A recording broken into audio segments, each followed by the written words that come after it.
انتم لا تتخيلون انه من طلع الحسين، هسه عندنا روايتين بين 72 واحد وياه، واكو روايه مرويه عن الامام الباقر يقول 150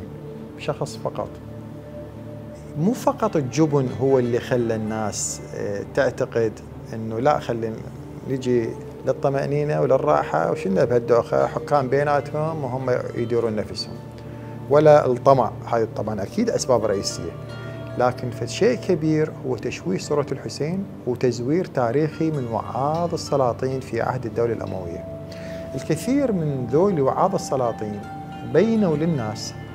انه الحسين طالع على الامام زمانه، بحيث ما قالوا حديث كان طبعا كان معاوية يشتريهم كل واحد له سعر 1000 2000 درهم 1000 دينار 10000،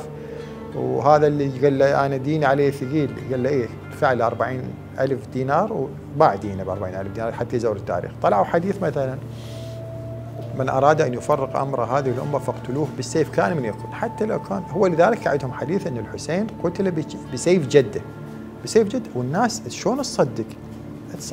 لانه الشعب هسه احنا نشوفها، شوف اهل الحق مكروهين، الناس اللي تقاتل وتجاهد و مكروهين، لا ذولي ذيول وذولي عملاء وذولي